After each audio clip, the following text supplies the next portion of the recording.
2 Tawarik pasal 25 ayat 1 sampai 28. Raja Amazia. Amazia berumur 25 tahun pada waktu ia menjadi raja, dan 29 tahun lamanya ia memerintah di Yerusalem. Nama ibunya ialah Yoadan dari Yerusalem.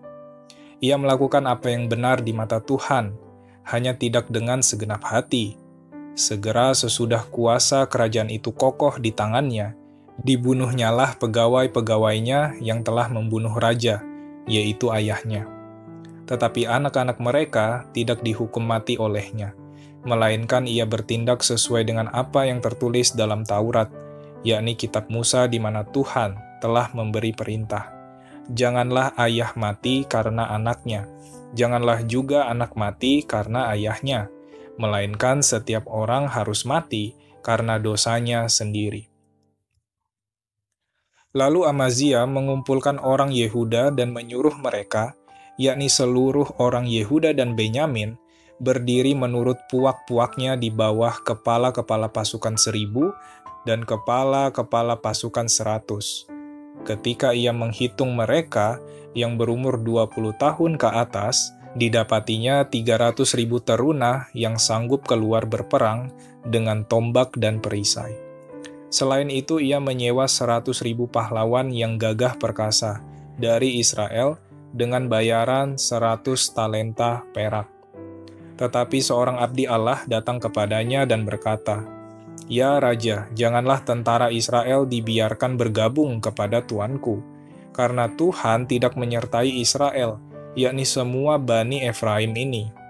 Dan jikalau mereka bergabung juga, bagaimanapun juga perbuatan dan kekuatanmu di dalam perang, Allah akan menggelincirkan engkau di depan musuh, sebab Allah mempunyai kuasa untuk menolong dan menggelincirkan." Lalu kata Amazia kepada abdi Allah itu, "Bagaimana dengan 100 talenta yang telah kuberikan kepada pasukan-pasukan Israel itu?" Jawab abdi Allah itu, "Tuhan dapat memberikan lebih daripada itu kepadamu." Kemudian Amazia memisahkan pasukan yang datang bergabung kepadanya dari Efraim, supaya mereka kembali ke tempat tinggalnya. Maka sangat marahlah mereka terhadap Yehuda. Mereka kembali ke tempat tinggalnya dengan marah yang menyala-nyala. Amazia mendapat keberanian lalu memimpin rakyatnya ke lembah Asin dan memukul kalah 10.000 orang dari Bani Seir. Selain itu 10.000 orang ditawan hidup-hidup oleh Bani Yehuda dan dibawa ke suatu puncak bukit batu. Lalu mereka dicampakkan dari puncak bukit batu itu, sehingga hancurlah mereka semua. Tetapi orang-orang dari pasukan yang dipulangkan Amazia dan yang tidak diperbolehkan ikut berperang dengan dia, menyerbu kota-kota di Yehuda dari jurusan Samaria sampai ke Bet-Horon, dan menewaskan 3.000 orang penduduknya, dan merampas banyak jarahan. Ketika Amazia kembali setelah mengalahkan orang-orang Edom itu, ia mendirikan para Allah Bani Seir yang dibawanya pulang sebagai Allahnya. Ia sujud menyembah kepada Allah-Allah itu dan membakar korban untuk mereka. Maka bangkitlah murka Tuhan terhadap Amazia. Ia menyuruh seorang nabi kepadanya yang berkata, "Mengapa engkau mencari Allah sesuatu bangsa yang tidak dapat melepaskan bangsanya sendiri dari tanganmu?"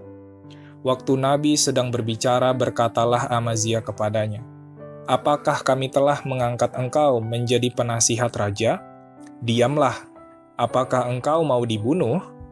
Lalu diamlah nabi itu setelah berkata, "Sekarang aku tahu bahwa Allah telah menentukan akan membinasakan engkau, karena engkau telah berbuat hal ini dan tidak mendengarkan nasihatku."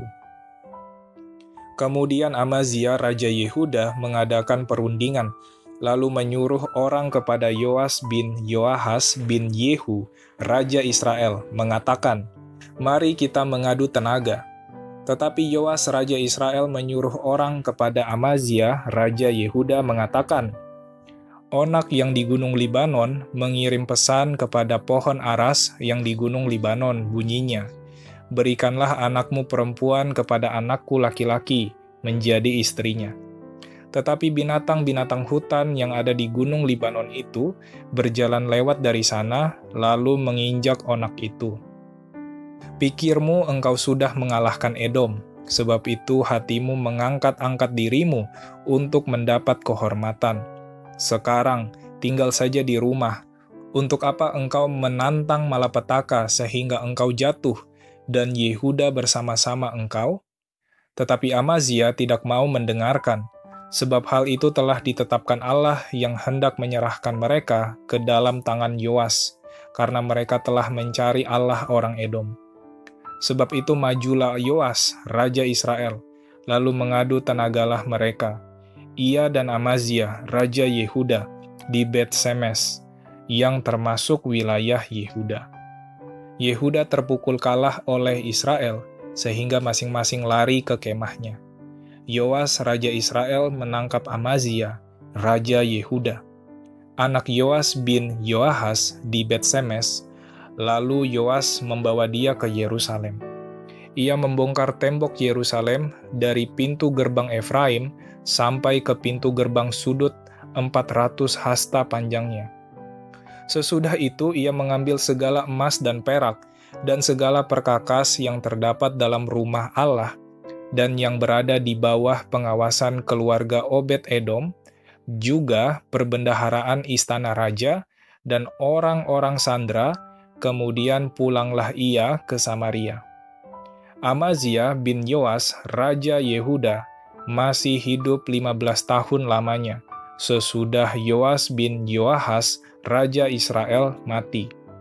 Selebihnya dari riwayat Amazia, dari awal sampai akhir, bukankah semuanya itu tertulis dalam kitab Raja-Raja Yehuda dan Israel? Sejak Amazia menjauhi Tuhan, orang mengadakan persepakatan melawan dia di Yerusalem. Sebab itu larilah ia ke Lakis, tetapi mereka menyuruh mengejar dia ke Lakis, lalu dibunuhlah ia di sana. Ia diangkut dengan kuda, lalu dikuburkan di samping nenek moyangnya di kota Daud.